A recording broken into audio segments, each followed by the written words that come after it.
الاستاذه عايده فهمي اخر عنقود الموهوبين في المسرح المصري والمسرح العربي النهارده موجودين فعاليات ختام المهرجان القاهره التجريبي.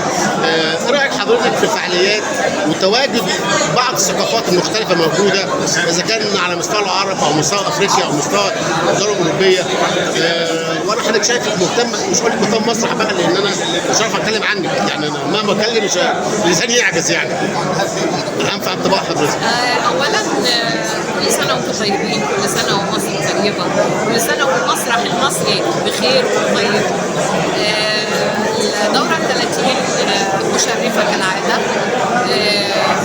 احنا لسه خارجين من المهرجان القومي للمسرح بكل نجاحاته، كل العظمه اللي احنا كنا عاملينها. النهارده الحضور كان رائع، اكثر من رائع. العالم كله بيقول مهرجان مصر، العالم كله ممثل في المهرجان المصري. انا متشرفه وفخوره بمهرجان مسرحنا، وداخلين خارجين من التجريبي، داخلين على مهرجان المسرح العربي، خارجين من المهرجان القومي للمسرح. حاجه جميله ومشرفه وحاجه تفرح. يا رب دايما المسرح يعلى.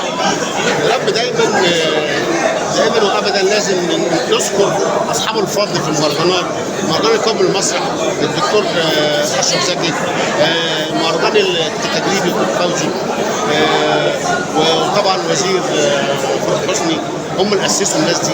فبرضه لازم نقول لهم حضرتك اكيد لازم تقول لهم كلمه، يعني ان هم لما كانش عملوا المهرجان ده ما كانش النهارده طبعا مبدعينا ومثقفينا على مر العصور وعلى مر السنين، مشرفين دايما المسرح المصري، وبتاخد منهم الاجيال وبتكمل. ومش بس الاجيال الاصغر سنا، لا، يعني لما يبقى رئيس المهرجان الدكتور سامي المهران، لما يبقى رئيس لجنه التحكيم المخرج الكبير الاستاذ عصام السيد، الاجيال بتنتقل، الاجيال بتاخد وبتعلى المهرجانات وبتعلى بالمسرح المصري، وبتلتقي الاجيال مع بعض، الصغيرين مع الكبار، وهكذا. ده اللي بيدي نجاح، ده اللي بيدي قيمه لمهرجاناتنا. بشوف دايما فنان المسرح او كله وهو بيشتغل في المسرح حاسس ان مصلوب اعلاميه، لكن الفتره الاخيره دي تواجد المهرجانات، خصوصا احنا من امس القريب كان في ختام مهرجان القومي للمسرح. يعني انا حسيت ده مش مهرجان مسرح، لما اعلن مهرجان السينما كمان. وقد ايه انا كنت فخور جدا جدا ان انا بغطي مسرح وسط هذه الكتابه كبيره جدا من ابناء الاسره المسرحيه. طبعا وده بيورينا ان احنا عندنا مسرح، عندنا حركه مسرحيه عاليه جدا جدا، وعندنا مبدعين مسرح، وعندنا طاقات ابداعيه عظيمه جدا جدا. ودلوقتي الشباب، شوف النهارده الجوائز بتاعت مهرجان التجريبي النهارده، مصر خدت جوائز كتير جدا، وده حاجه تشرفنا قوي.